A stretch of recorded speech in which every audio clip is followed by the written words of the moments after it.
Greetings everyone, so that's 98 back out again with another of Lando Calrissian's explaining the various backgrounds and origins of various things for Kamen Rider, Super Sentai, all those good jazz. Now, as always, I'm going to get into it right now, but I hope you guys are looking forward to seeing this, because I'm going to be doing nothing but his videos for the next few days. Because I am interested in seeing more of his earlier work and see how it evolved into what he did for that one explaining how Geet's Nine Tails got his, well, Geet's Nine Tails. So let's get into it. Everybody, Lambo Calrissian here, and today we're going to talk about Kamen Rider Kuuga's Rising Mighty Kick, or his nuclear kick as it's known in the community. Now, the nuclear kick in and of itself is by far one of the most deadliest and most powerful rider kicks ever seen in Kamen Rider, but the show didn't really do a good job or justice about how powerful it actually is. Probably because like his stats are all over the place and Toei doesn't have a really good job of saying what's what. So allow me to go into further. Yeah, when it's ambiguous, yeah, you gotta play the vagueness card as best you can. The detail about how strong it really is. This Rider finisher was first introduced to us in Kamen Rider Kuuga's 30th episode, Fate, shortly before he revealed his new form, the Rising Mighty form. Not only did we get to see a difference in his costume design, we also get to see a huge change in his stat changes as well. Like, some numbers got really high really fast. Following that transformation, he immediately proceeds to go into the Rising Mighty Kick, hitting his opponent with over 100 tons of attack power, causing his opponent's Of katak, he means attack. Well, it depends on how you want to word it, I guess.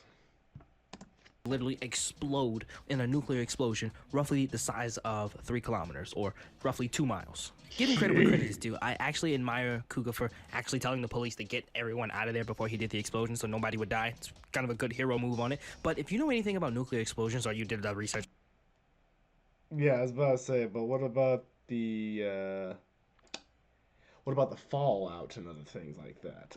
It's still kind of an issue here.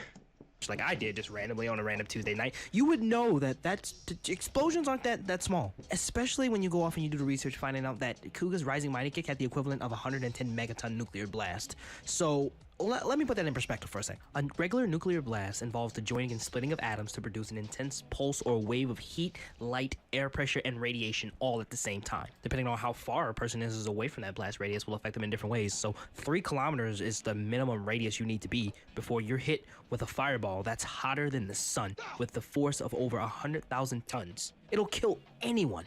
With the exception of our riders, of course, because hey, suspension of disbelief, this is just a kid's show, by the way. But it's insane to think about how powerful Kuuga is. And to top it all off, that actual kick with the statistics that really back behind it means that he actually has the ability to destroy all of Japan with a single kick. And I'll explain it the best way I can, considering I'm not a master of physics or chemistry or anything cool like that. Now, to get a... I mean, who is if you're just a YouTuber unless you're like literally a nuclear physicist in the field of science? I don't think many of us are now that I think about it. No one I know except for like the game theorists, because they actually do all the research to understand the weight and size of everything. grasp on how powerful Kuuga's Rising Mighty Kick is, we need to first compare it to something that's the closest to it in power that we've actually seen and experimented on in the real world. On October 30th, 1961, the Soviet Union dropped the Tsar Bomba, or the Tsar Bomb, which is still considered the most powerful nuclear weapon ever detonated and the most powerful human-made explosion in history. Now, I won't go into all the numerical stats and statistics about what made this bomb so dangerously powerful and dangerously amazing, but I will say that the TNT equivalent of this bomb, which was 50 megatons, could easily be represented in a cube of TNT that was over 1,000 feet. Specifically, 1,023 feet, which is about as tall as the Eiffel Tower. Okay, why am I suddenly mentioning a nuclear bomb and all this other good stuff and trying to reline that back up to Kuuga? Just like I said at the beginning of this video, Kuuga's kick equals out to 110 megatons. Holy shit! And this is not even taking into consideration that Japan... So he's twice as powerful as the Tsar Bomba. Well, more than powerful, because it was 110 megatons versus their 50 megaton bomb. Yeah, he might have wanted to move everyone, like, out of Japan if he was going to use this kick, just saying. Has a median tectonic line, or an MTL, which is the longest fault line that's inside of Japan. Japan has a bunch of them, but this one is the longest. And considering that Tokyo's on that fault line, including the fact that most rider battles happen in Tokyo, you do the math. 110 megaton nuclear bomb-like explosion happening in Japan on that fault line could literally not only destroy all of Japan, hell, it could practically crack the earth. So in short, yeah, Kuuga is pretty strong, and he's pretty OP at that.